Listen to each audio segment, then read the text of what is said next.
Welcome to the Football Show on PLZ Soccer's YouTube channel. I'm Peter Martin. Alan Ruff and Tam McManus are here with me, and we're delighted you could join us on this Easter weekend. Looking forward to Scottish Cup semi-finals. We'll also cast our eye to the English Premier League and almost certainly talk about Falkirk on the verge of winning the Championship and a return to the Scottish Premiership. But our first port of call is to give you an indication of what's happening on the show today.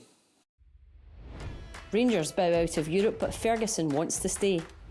Brendan Rodgers keen to keep Greg Taylor at Celtic. Neil Critchley defends his record at Hearts. Falkirk are on the verge of Premiership return. So there you have it. That's what's on order today. Ruffy and Tam are here. Let's cut to the chase. Europa League, it's Athletic Bilbao 2, Rangers 0. And finally the run, which was exceptional, comes to an end. Yeah, I think they had done exceptionally well to get to this stage. I think the further down the tournament you get, you come up against better opposition. And I think everybody would agree over the two legs. I think Athletico were a wee bit ahead of Rangers at this moment in time. And I think over the two legs, I think they deserve to win the tie. Yeah, I mean, it was always a step up in quality. I think Barry was hoping that maybe just a set piece or something could go their way, something to defend in that second leg. And there are a number of points that I think we're going to discuss. But in the first half, it looked as if it was one-way traffic, Tam. 61% possession for Athletic Bilbao, 8 shots to Rangers 2. The second half it was 50-50, but still Bilbao had the majority of the shots. But there are key moments that we have to talk about that may well have changed the outcome of this game. So first and foremost, is it a penalty, Dessers? Yeah, I think in the letter of the law, Peter, it's a penalty kick because he's pulled his shirt. I think once the referee didn't give it, I didn't think he would overturn it because there's a couple of things for me. I didn't think that the pull was enough for Dessers to go down. I thought he delayed it a little bit and then went down. And then second point is, I don't think he was getting on the end of it, which isn't a clear goal-scoring opportunity, Peter, so it wouldn't have been a red card for me. But listen, you've seen them given. He's pulled his shirt in the box. He's ripped his shirt and, you've seen them given. But on another day, they might have got that. But I don't think it was a stonewall penalty, Peter. I think there was a couple of grey areas within that, but Rangers would be disappointed they never got it. If anything, Ruffy, the only thing that would have clouded it for some people is the way Dessers went down in the penalty box. I looked at it and I thought to myself, that's a stonewall penalty. Yeah, well, I think obviously the strip ripping would indicate it was a big pull, but it definitely wasn't a big pull. It was a sort of one of the touch and releasing. So I think if he'd went down right away, he might have had a better chance of getting it. I think because he delayed it, they just never got it. But I'd love to hear the referee's explanation and VAR's explanation of why they never even looked at it. Yeah, we'll talk about what. Interesting to see what their view of it was. We'll talk about what the implications of a penalty being awarded in a moment. But we're talking about one penalty. Barry Ferguson, the Rangers manager, thought they should have had two. Two penalties. Yeah, it changes the dynamic of the game. End in here it says it's not a penalty, the first one in Cyril. It's a clear pull, it's a clear red card. They go down to 10 men, as I said, that changes the full game, and it baffles me at times, some of the decisions. And then the second one in the second half with Nico, his hand's out here, it strikes his hand, that's another penalty. Now, I think at 16 minutes gone, I don't think it was a red card, but I definitely think if Rangers had scored, they are the type of team that are good at just blocking it, sitting in Europe. That's what they've been able to do on countless occasions really well. I think the biggest problem we've all dissected with Rangers, Tam, is their inability at times to relentlessly go and take a game to any team. You know, they pick their moments, but that could have been, you've got to cut them some slack on it. That could have been something to defend if they'd scored. Yeah, I think the first goal was crucial in the game, Peter. I think if Rangers got the first goal, then they could just sit in and play in the counter-attack. I think when Athletic Bilbao got the goal, then I think that the Rangers have got to go and try and break the end down. They don't lose a lot of goals at home, and they're very, very solid defence. I think they've got one of the best records in Spain. So I think the first goal was crucial in the game. It could have been a penalty kick, no doubt about that. I don't think it was a red card. I don't think he was getting onto the ball, Peter. So I disagree with Barry on that. But listen, I'd be disappointed it didn't get the first penalty. Second penalty, I don't think that's a penalty, Peter, because I don't think the guy knows where the ball is. I don't think it's an unnatural position. Just comes up and hits him. I don't think that was a penalty. The first one could possibly have been a penalty. Yeah, we saw that last week though.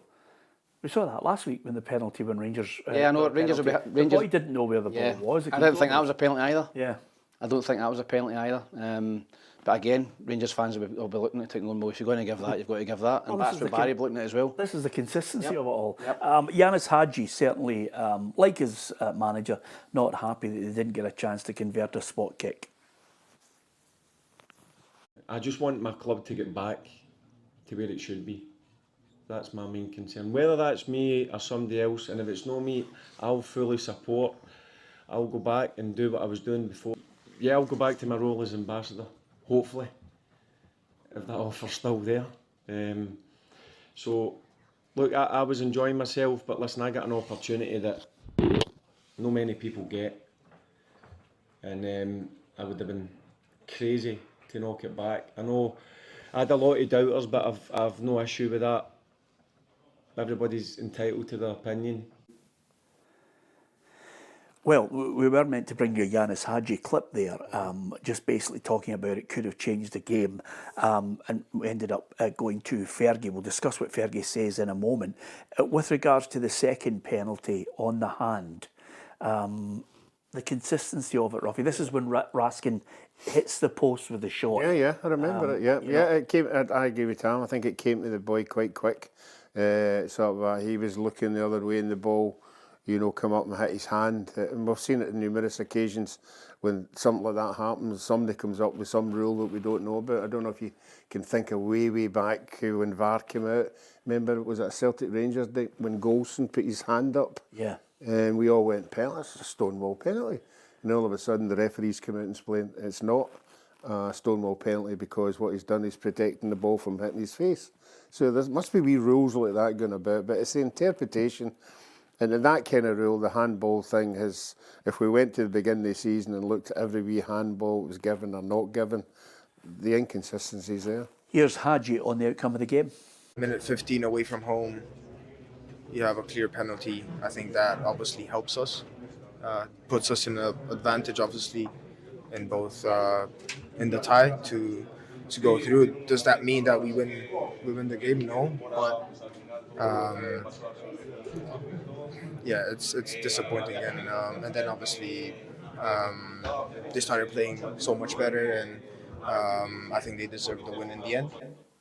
Yeah, fairly honest from Yanis Hadji on the basis that, by the time you get to the second goal as well, there's no way back for Rangers. I think once they go one up and then you hit the second half and you think to yourself, you're actually going to have to come out and force the issue to have a chance. And when they score the second one, game's up.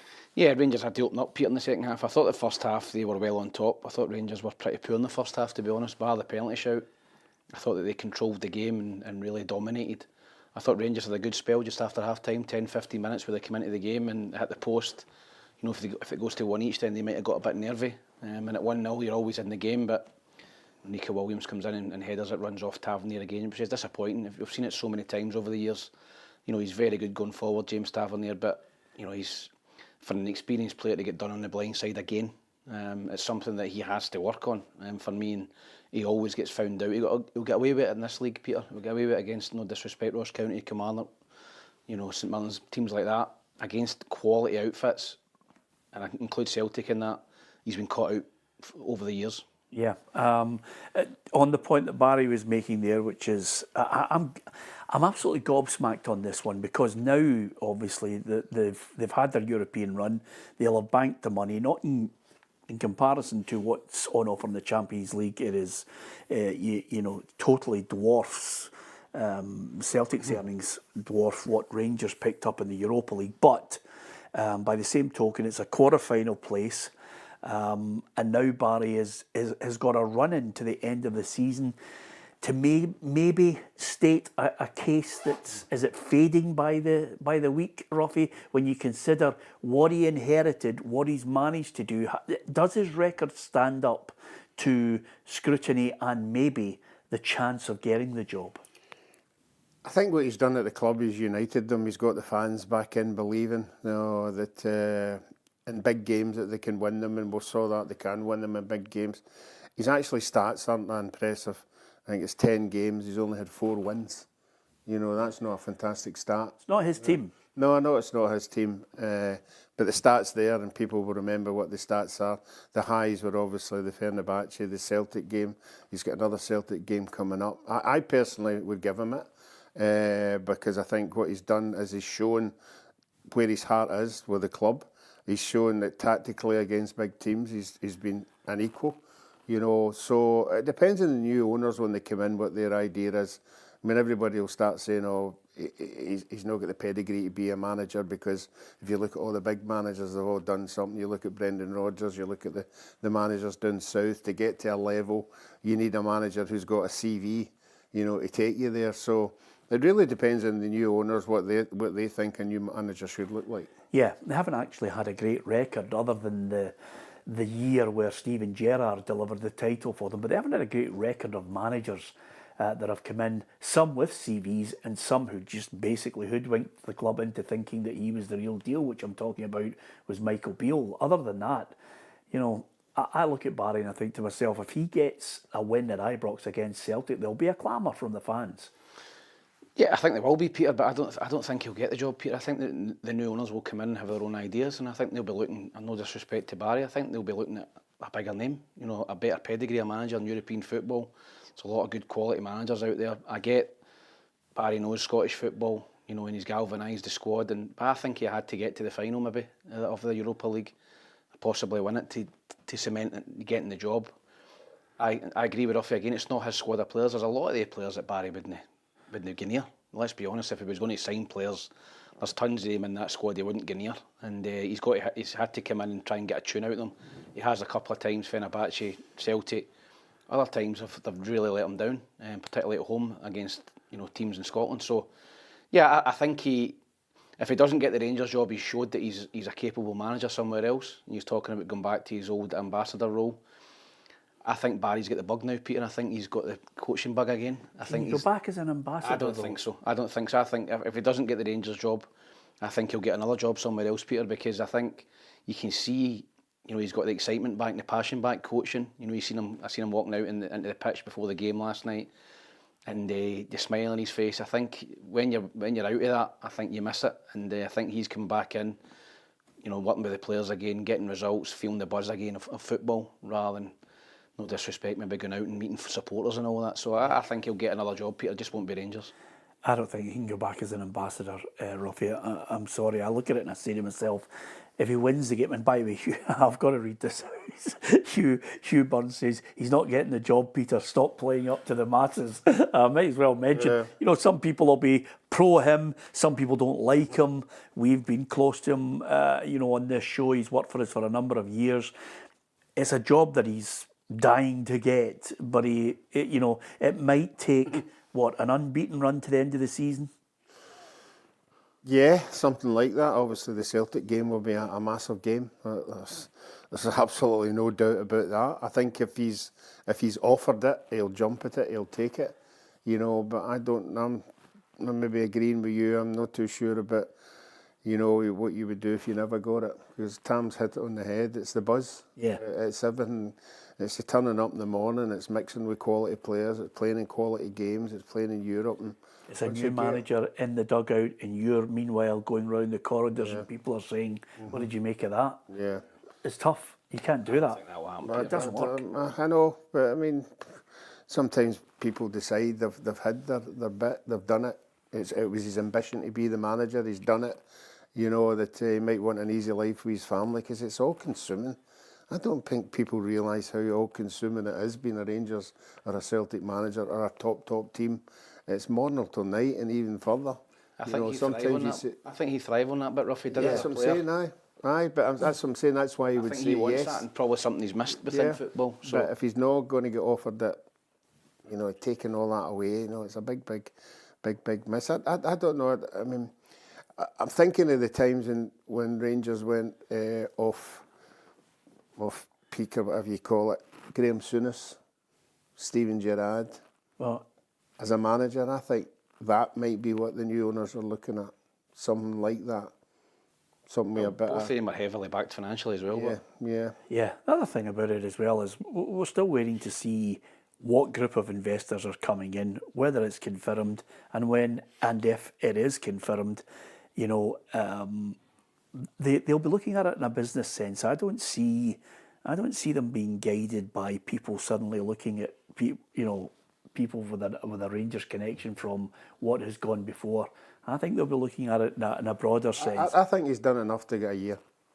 Yeah. I think he's tough to get a rolling contract, as we all seem to think they sign a year rolling contract. For what he's done at the club, he's united the supporters.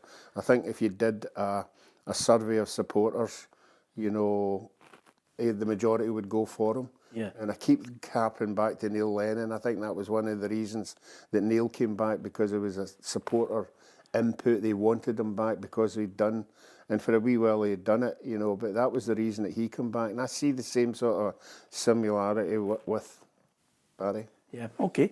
As far as the semi-finals, the draw itself, Tottenham against Bodo Glimt, Athletic Bilbao against Manchester United, and that's because if you are one of those guys, well, you are, because you've obviously got 34 televisions and a Russian satellite, but if you're one of those people who flicks between the games, suddenly you're looking at Manchester United 4-2 down and you're thinking they're out, and then suddenly they come back and win 5-2. It's just an incredible game, wasn't it? I mean, when it goes to extra time and Man United are playing against a team with 10 men, you think they'll go and get to the semi-final. And then the boy Cherky, who's different class, by the way, for Leon, he'll go to a big club, scores a cracker, and then they give away a penalty, and you're just thinking, this guy Amarim's under pressure. He's now under pressure, Peter. I know people will say, oh, well, it's, you know, you've got to give the guy a chance and all that, but you cannot get beaten extra time with 10 men at Man United in a quarter-final. The season was over. And it was like the old Man United under Ferguson. You know, the buzz. I've not heard a noise like that from Old Trafford in a long time, since Fergie time, when they used to score goals late. And that could be a turning point for him and Man United. That keeps their season alive. They've got a tough tie coming up. But, I was pleased for Harry Maguire as well, who takes a lot of abuse and a lot of stick. You know, he went up there and scored the winner. So, brilliant. I'm not a Man United supporter, but I was delighted for the supporters because they've had a hard season. Yeah, and Amarim is hoping that unites the club. I think it's this kind of moments can help a lot players in this kind of season, in this kind of context. These kind of moments can create some connection between the fans and the players, and we can forget for a few minutes what kind of season we are having. But again, today is a good feeling, but tomorrow we need to start everything again.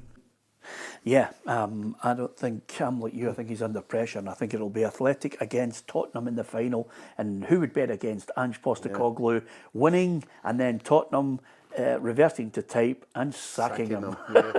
You never know what that guy Levy's going to do you? But I think Ange's handled it particularly well. Obviously, where they are in the league is nowhere they want to be, you know, and they'll expect them to, you know, keep winning games to get them out of that, because they are getting a wee bit near the relegation. But I know they're not going to get relegated, but they're getting near it. But no, he said that, you know, he was very smart. It wasn't at the beginning of the season saying that I always win a trophy.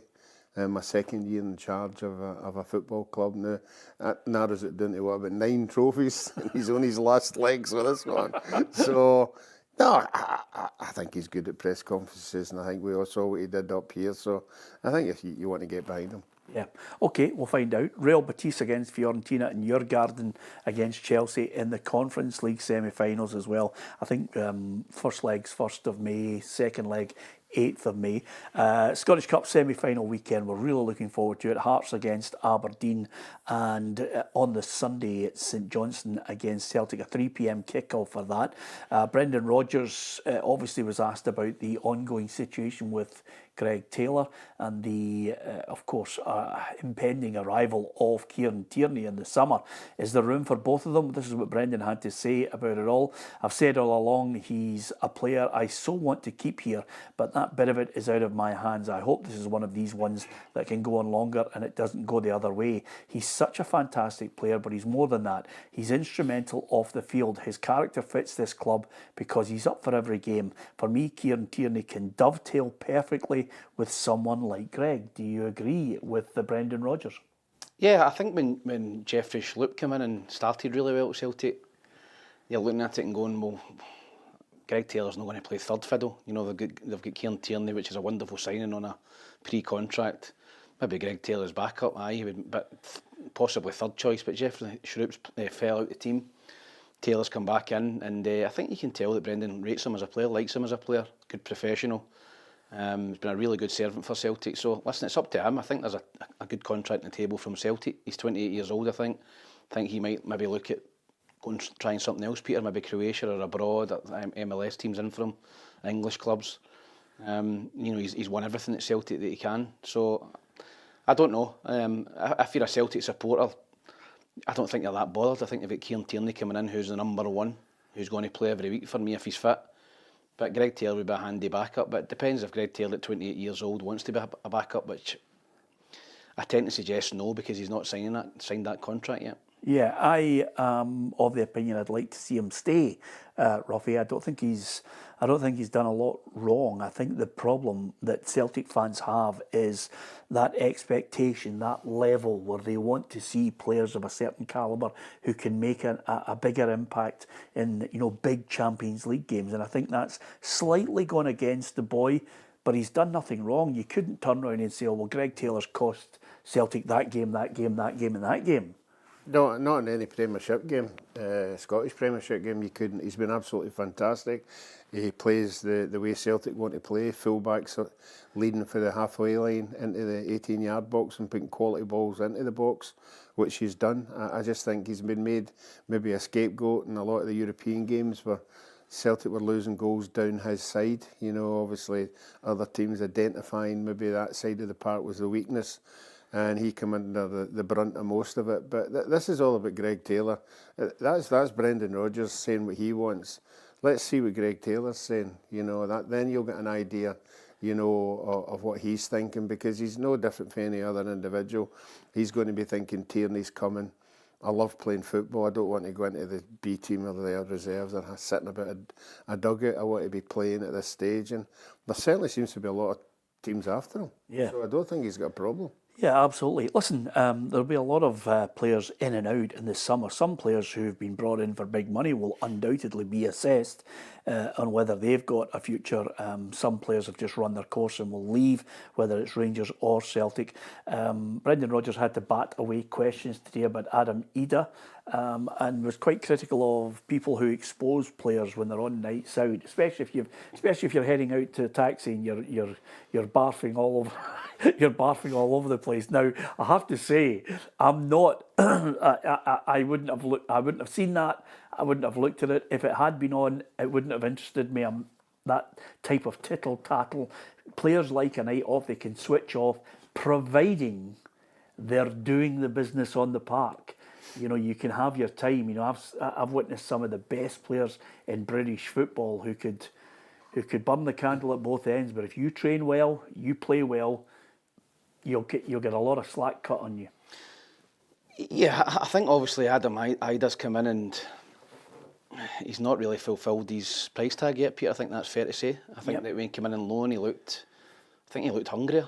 I think he looked hungrier to get the move to Celtic. He had a great opportunity to come as a Celtic supporter. He come to the club on loan, scored some big goals. Celtic paid a lot of money for him. I don't think he's looked the same player this season.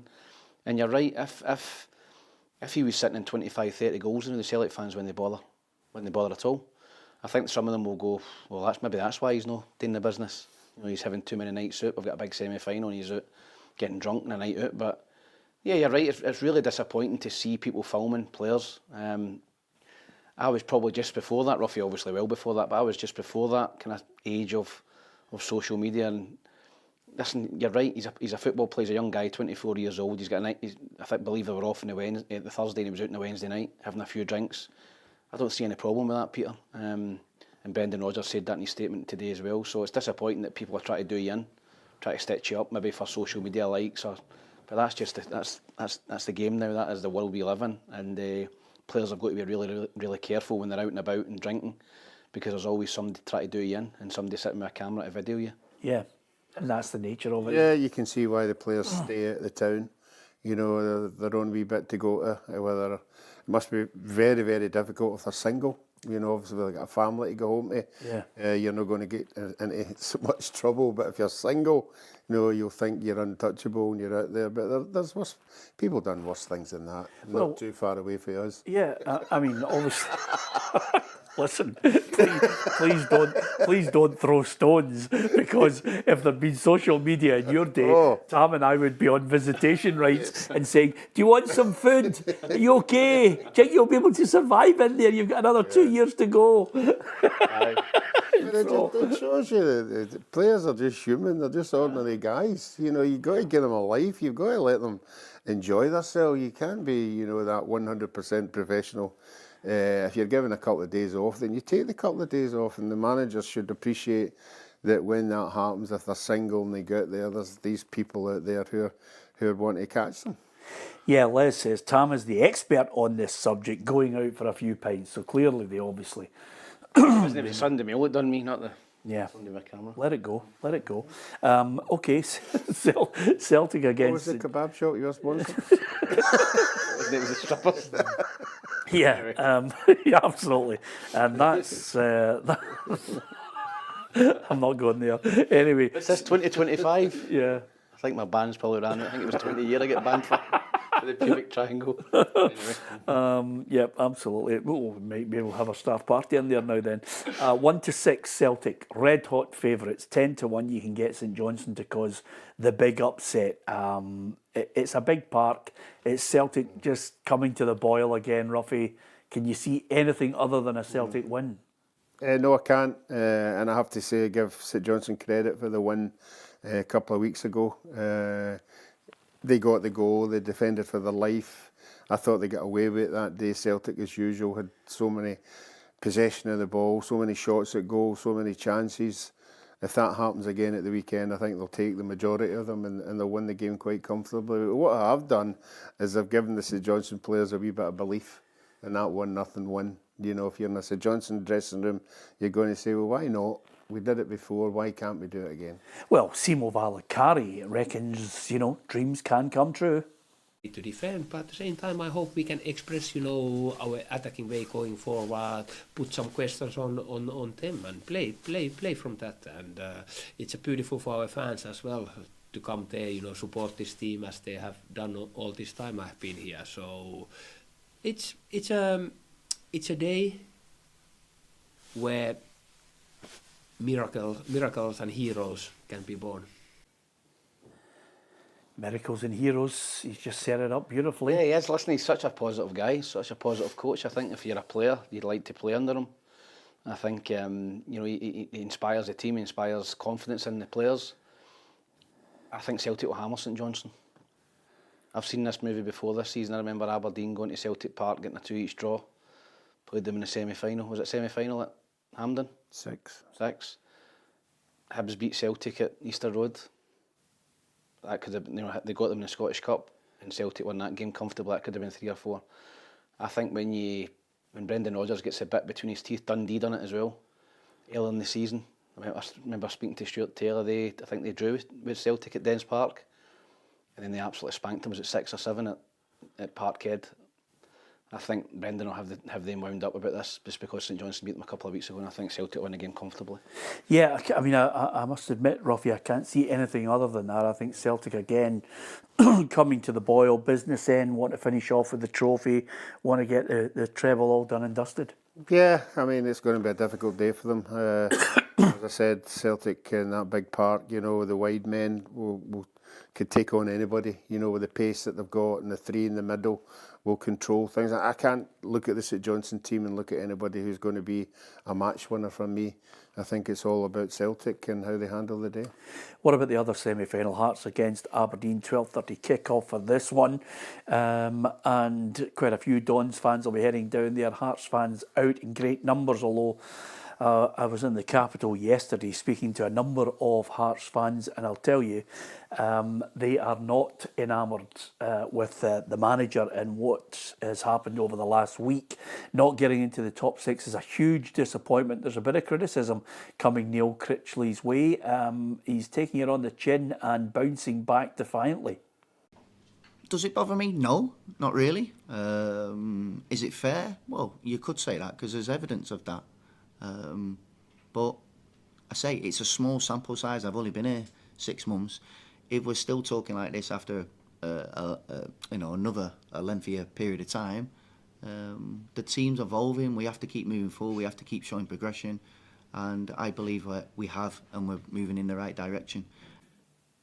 Well, we've got to cut him some slack here. Now, I think there's a necessity to offer some balance on this situation. 38 points from his 25 games in charge. That's his defence.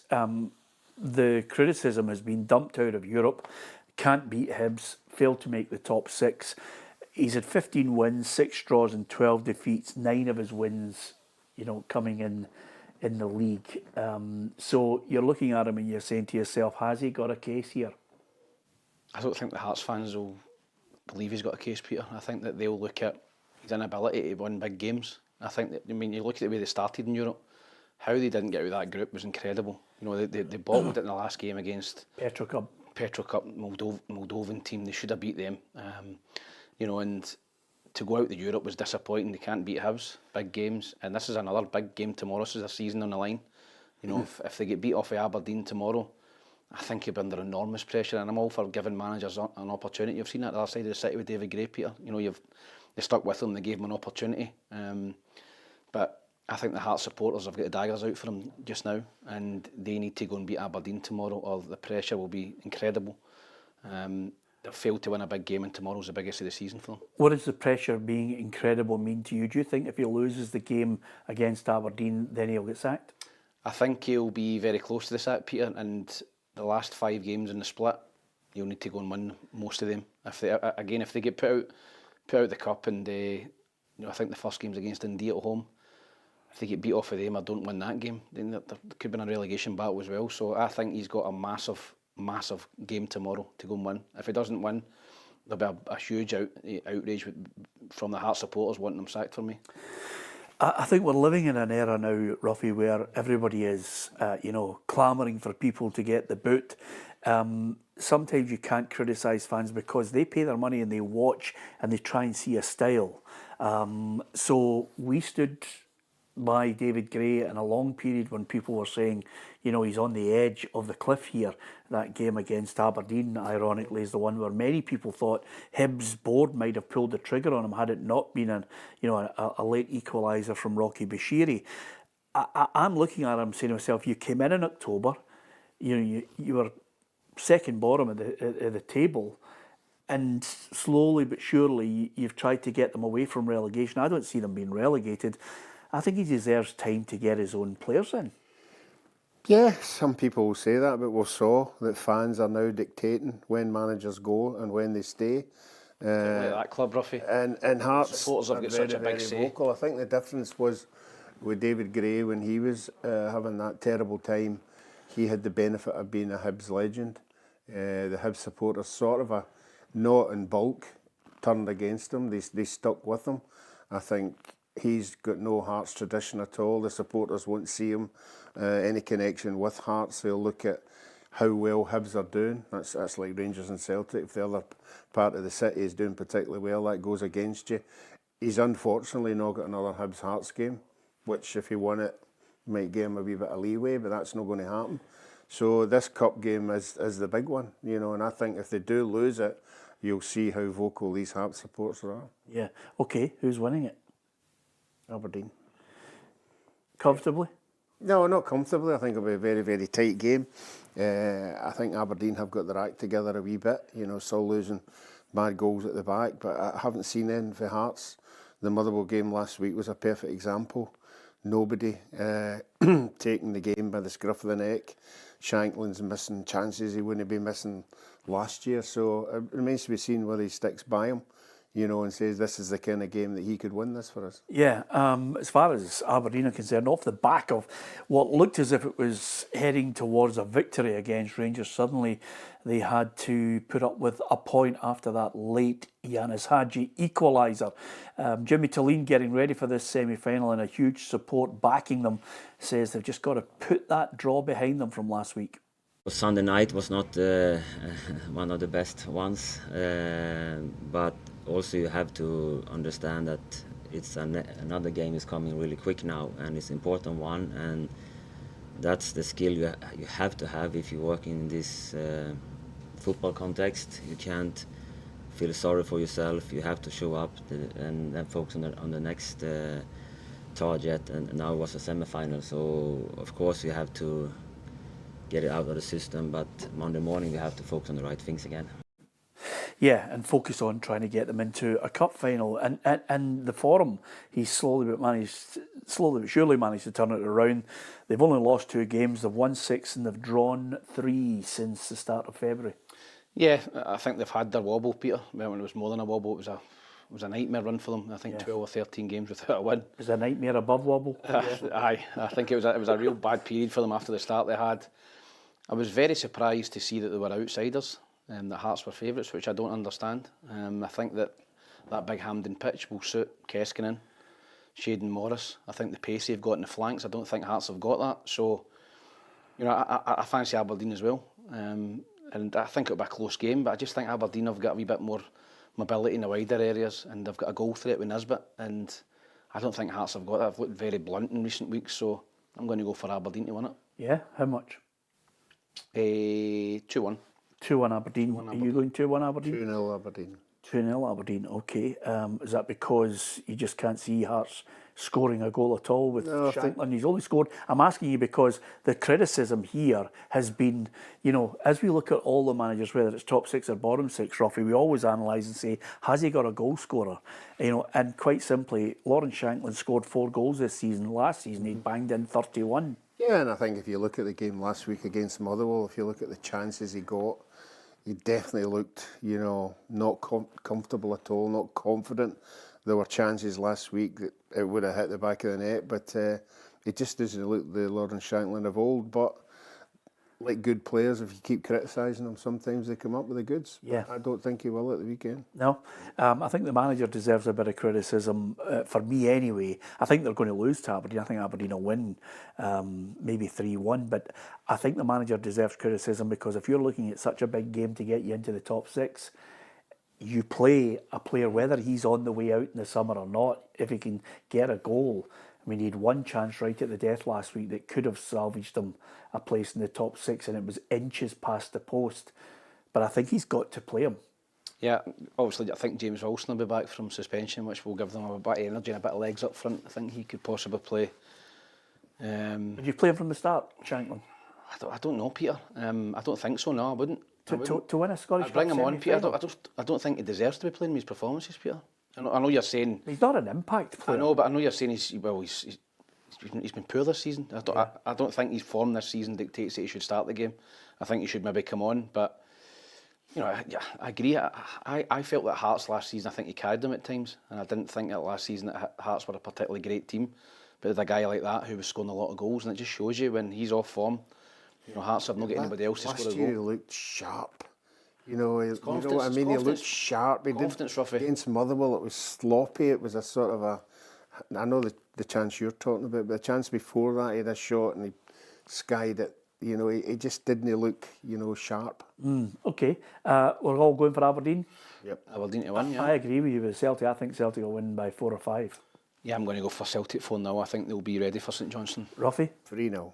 3-0. Oh, so a tight 3-0 or a comfortable? No, I think I've been impressed with the St Johnstone goalkeeper. I think he'll have a good game. Okay. Not that good. No, we shall. 3-0's a good game in Ruffy's eyes.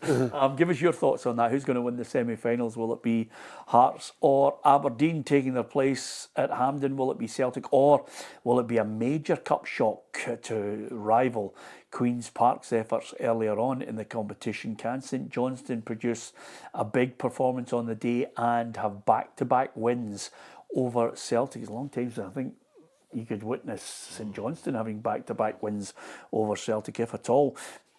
This is a big chance for them. It's a one-off game, as Simo Valakari has mentioned. What do you think? Who's going to win the semi-finals? Give us your thoughts on that. Of course, Barry Ferguson, does he need to win all the games all the way through to the end of the season? Give us your thoughts on that, on whether he should be the manager or it's just wait and see on this new group of investors when eventually, or if that indeed is going to take place. Give us your thoughts on it. We want to know what you think on this very topic. And over and above that, I can tell you that coming up next week, we've got some big news on PLZ Soccer that hopefully you'll embrace. One thing I can say to you is that all of our content at the moment that's absolutely free will continue to be free. All the stuff that you're watching right now, and hopefully you're enjoying it. Thank you for your support for the journos. The women's football show is getting more and more popular, and of course the football show too, and our one-to-ones. And there's some really special one-to-ones coming up over the next couple of weeks that I think you will enjoy. So keep it locked to PLZ Soccer. Hit the subscribe button if you get a chance, and you can enjoy so many of the special guests that we've got coming in. Hamilton have been deducted 15 points. They sit at the bottom of the table, 8 adrift of Airdrie now, and staring a drop into the lower division. This is basically because of breaches in the SPFL rules, Ruffy. Failed payments, remuneration to 6 players, which got them into trouble. Incorrect info in their stadium. Info submitted regarding the lifting of a transfer embargo and some tax defaults has really gone against them. And this is a huge, huge penalty for them, as well as financial penalties as well. And there are some suspended penalties. But nevertheless, suddenly, Dunfermline and Queen's Park will be breathing a huge sigh of relief. It certainly will. You know, I don't know how long that's been ongoing, but they've kept it pretty quiet. And you're right, these two teams will feel a wee bit more relaxed. But it's a shame Hamilton have had this kind of trouble happening. Remember, they had the money disappeared through. I don't know what happened. I don't know if they got to the bottom. It was a large sum of money, and these kind of things happening. There's one guy I think will be really pulling his hair out is Scott Struthers. Because we know when Scott Struthers was at Hamilton, it was run pristine. You know, and when you've got somebody like that on board, you know, these things don't happen. So it'll be interesting to see. I think they're going to appeal it. Yeah. I don't know if they appeal it, whether the fines still go through. So it'll be interesting to see what happens. Yeah. Listen, it's a body blow for them. And dropping down, never mind Scott Struthers. John Rankin. Yeah, I feel sorry for him, Peter. I feel sorry for the players. And I feel sorry for the supporters. Listen, I know they've not got a massive support in Hamilton, but they've certainly got a very loyal branch of supporters that go and support them home and away. And I feel sorry for those guys. You know, those guys put their money into the club. They go and they back the team. They go and watch them home and away. And for something like this to happen, 3 or 4 games for the end of the season, is heartbreaking for the supporters, heartbreaking for the manager and the players. So, yeah, it's one of those things. If you break rules, you know, you've got to make an example of them. I don't know why not wait to the end of the season and punish them, and start the season with the punishment. Do you know what I mean? I find it a bit strange if you're doing it 3 games before the end of the season. Well, the problem is it's like it's an unfair advantage during the season if you're not complying with SPFL rules and everybody else is. Why should you benefit from staying in a league when you're not following the rules within that league within that season? It's amazing how Man City don't come into that. Well, the Man City situation is one which I think everybody is dying to know how that's going to unfold, because quite simply what you have is a situation which is basically a team of hot lawyers kicking it down the park, arguing everything, and just tangling the FA and the English Premier League up in knots with this one. Everybody's waiting and saying, can you escape 115 charges? If they do, then fair play. They've got that right to be innocent until proven guilty, Tam. Man City's a situation where if of those 115 charges, some of them are hefty, what do? Do they strip them of titles? Do they give them huge fine? I don't know any fine that would literally be anything other than a pinprick to Manchester City. Yeah, because they're heavily backed, Peter. They've got tons of money, and it wouldn't really affect them. And the only thing that would affect Man City would be points deduction or relegation and stuff like that. Monetary fines is not going to bother them. But just getting back to Hamilton Accies, it's with 3 games to go, 4 games to go, you're looking at it. It's quite tight at the bottom. Airdrie, I think Airdrie will be. I think they were relegated, Peter. They've now got a second chance. I think they'll finish in the playoff. In Queen's Park, I think Dunfermline would have got out it with Neil Lennon, but Queen's Park were on a nightmare run, and I think they've been saved by this as well. So there were a few club chairmen running about Scotland in that lower end of the Championship breathing a huge sigh of relief, because they were gone, Airdrie were gone, and Hamilton Accies for me would have probably stayed up as well. Yeah. Say they are going to appeal it. Yeah. Say they appeal it and they win it, and you've deducted all these points and chipped them out of the league. Well, we have an appeal process which will finish long before the league's finished, Ruffy. They'll have the ability to appeal it and put their case forward. They've known it's coming for quite a long time. They've been trying to answer the case for quite a long time. And now, once the decision is out there, if you appeal it, they're definitely going to be able to get that appeal listened to before the end of the season. And then, even then, they're going to have to come up with some strong evidence to suggest you've got it wrong. Even if they take 5 points off it, even if they appeal it and say, right, we'll take it down to 10. Yeah, that's what I mean. That gives them a chance, Peter, because they're 8 points behind at the minute with 3 games left. They're relegated. And they've been if you get down to 3, you've got, at least the you've got a manager chance. and the players, they're the ones you're punishing.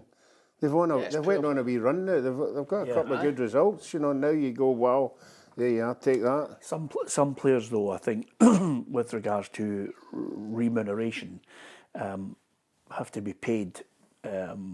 Which I think is one of the problems that they're going to have to. Yeah, I think they went in there maybe to give them a slap in the wrist, and they've opened a can of worms and seen stuff that they didn't realise was there, and that's led to this big fine and the points deduction. But I do think that they've went in there, the SPFL, and discovered things that they didn't know about, and obviously that's led to this. Okay, we'll wait to see if the appeal gathers any pace and gets anywhere.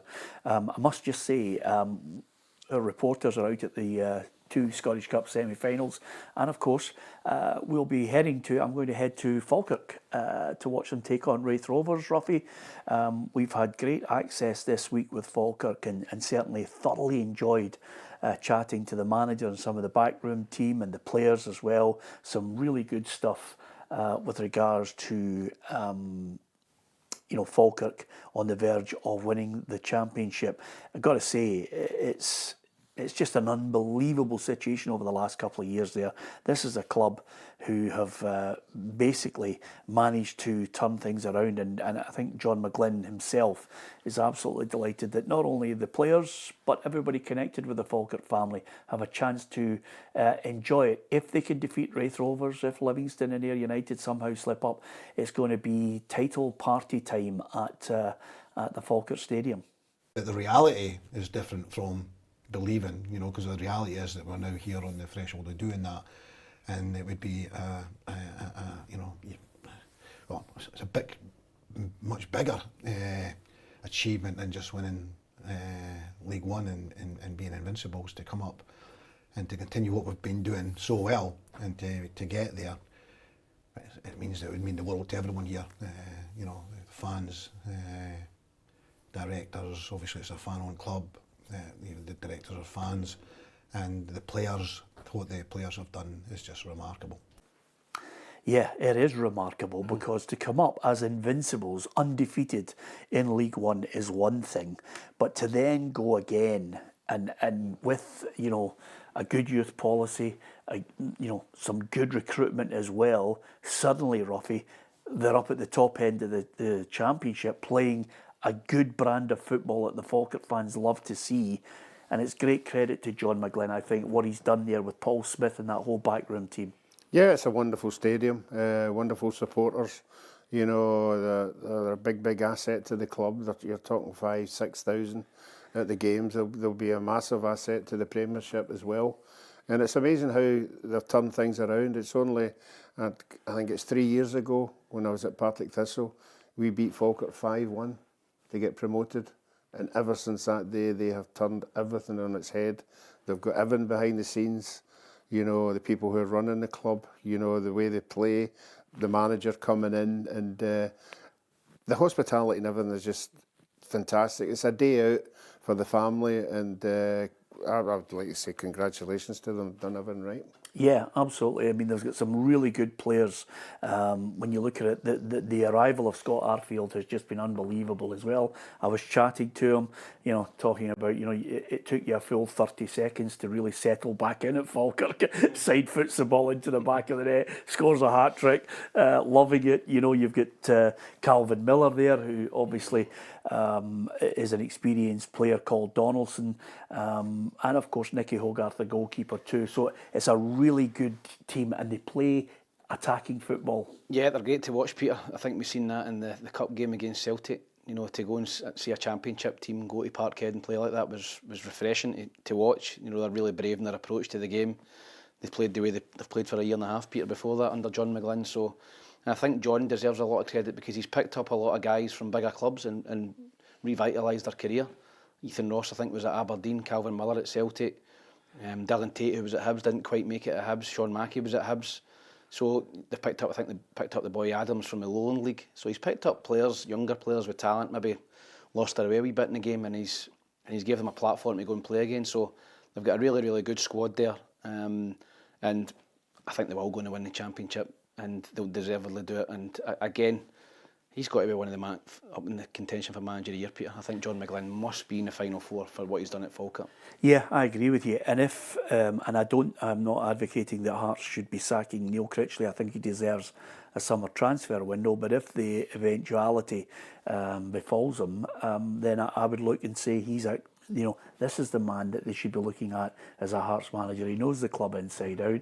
He plays football the right way.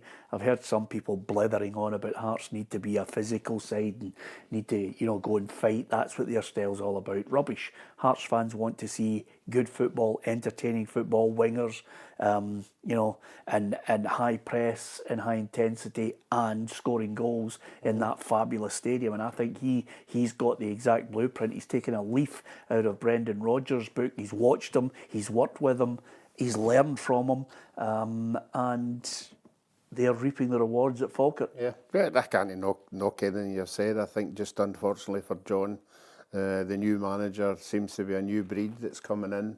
It seems to be a lot of young managers on the way up, you know. But again, with Hearts, do you go with somebody with a bit of history behind them? And he's certainly got all that. So if it does happen, you know, I would like somebody like that to get it, but I just can't see it because it's a new era of managers now. Yeah, just what do you want? Well, the Scott Browns and all that, no, they seem to be given a chance. Owners seem to be giving players like that a chance, and I think that might just go against John. Okay. I don't think he'd want to leave Falkirk anyway. Well, he signed a new 4-year deal. It's a fantastic run club. Yeah, absolutely. It's a brilliant stadium, brilliant people, really nice. Really looking forward to going there, and we've got a fabulous documentary on that. We've also got something coming out which hopefully you'll enjoy, just a little feature on Motherwell. They had their beer garden in the sunshine last week. It was absolutely superb, and an insight into a fan experience that really everybody should enjoy. So you'll be able to see that on our YouTube channel as well. We're bringing you football stories, one-to-ones, programmes with opinion, a little bit of humour, the journos in there, women's football. We're covering it all for you 24/7 and taking on the big guns, and hopefully you'll back us and show us your support.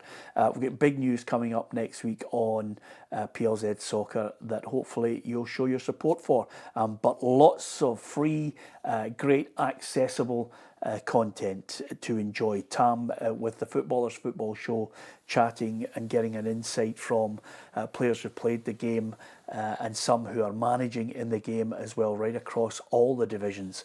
Tam, you just wonder about someone who gets to, 32, 33 years of age, signs a new deal at Liverpool, and he's on £400,000 a week now, going into the twilight of his career. He was on 200,000, and he's now about to finish in 400,000. And the only thing, the recurring memory of Virgil van Dijk for me is the day when he picks the ball up in Perth at McDermott Park and thinks, do you know what, I'm just going to dribble round everybody and slot this into the back of the net. And at that point, I remember looking at him thinking, okay, the clock is ticking, you'll be off-ski out of here shortly. Yeah, listen, he's a Rolls Royce, Peter. I think we know how good he is. I think we've seen him at the Stroll Scottish football. And I remember Ronnie Dyler used to leave 1v1 at the back. I remember going, that's a bit risky for Celtic playing, and then the striker just couldn't get the better of him. He's too quick, too strong, reads the game too well. Fantastic player. 32, still got 2 or 3 good years in him, I think, and it would cost Liverpool a lot of money to replace him. So, listen, I think they've done great business getting him to sign up, getting Mo Salah to sign up. Obviously costing the club a lot of money, but I think they're worth it. I think they've proven that they're quality players in the league, and good on them. Yeah, absolutely. Arne Slot, the Liverpool boss, certainly delighted that not only has he got Mo Salah, but Virgil van Dijk has signed on the dotted line. No, it tells you that we want to keep our best players. The players that have played a great season for so many years in a row now, and that we are able to keep them when they are a free agent, tells you probably the ambitions we have for the upcoming years.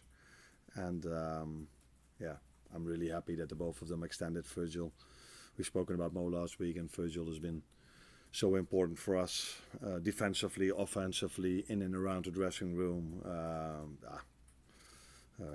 Great personality and a great football player.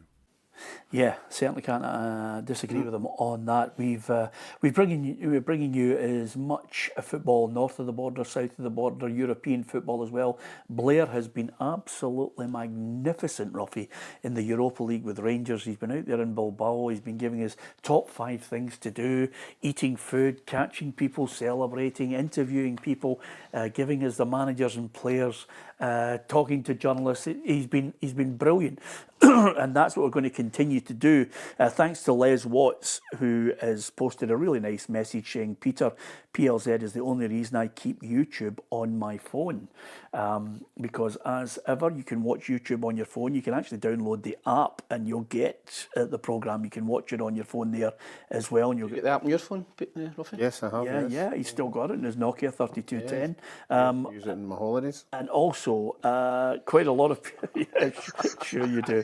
Yeah, and Hugh Burns, who just basically throws grenades on the programme every now and then, just says, Liverpool chat, why are we discussing them? It's Peter's show. Thanks for that, Hugh. It's a football show. It covers Scotland, England, European football, world football. We discuss all sorts of things for the people who have got a broader mind and like football, Ruffy. Is that fair? Yeah, it's fantastic. I just can't get that Van Dijk wage out of my head. Yeah. What would you... Imagine going home and the wife said, "Much have you earned this week?" "Oh, just 400,000. Yeah. Oh, very good. Ruffy, if you had £400,000 in your bank tonight, what would you be doing? Would you be taking Tam and myself out on a night out? Would you be offering to pay? Which is not something you do on any regular basis at all. In fact, I can't remember in the 13 years that I've known you to stand up and say, you know, it's been a great night. I'm going to buy everybody a drink. Here's the staff. I'm going to pay for everything. No, you might be right. There you are, Tam. He wasn't for paying it at Christmas. No, he's as tight as a drum, honestly. He really is. I mean, that's how he's got money. Well, that's it. Well, once we all lower the cord, we'll know there's about £13.8 million in That must be in your ball. Surely you get your Yeah, are you leaving a lot? Get me something. Yeah, I had nothing to do with me. My wife has sorted that out. Has she sorted it all out? Yeah. That's absolutely... Leave me something. Yeah, he will. One of his testimonial tops. Leave me a motor. It's quite disturbing. Leave his motor, brilliant. It's quite disturbing when you're sitting having your tea at night and all of a sudden they go, "Have you thought about crematorium?" Yeah. So Not with your fitness, by the way. Tennis and golf non-stop. Listen, thanks to everybody. I just read out some of your points. As long as you keep it nice, then we're more than happy to read out your points of you. As long as you're not abusive to people who are also watching the programme, we're quite happy to take it in the neck. Thank you to everyone for your support. Some of us you'll like, some of us you'll not like, but you'll get opinion, you'll get humour, you'll get interviews, you'll get lots of exclusive stuff on this channel. And if you hit the subscribe button on our YouTube channel, we'll be absolutely delighted. Why not download the app? You'll get all the breaking football news as well. What are you going to read Hugh Burns it? Yeah, I'm going to read them out. Peter's top 5 mates. I wonder if you can tell me who my top 5 mates are according to Hugh, just before we finish. He said, here's Peter's top 5 top 5 mates.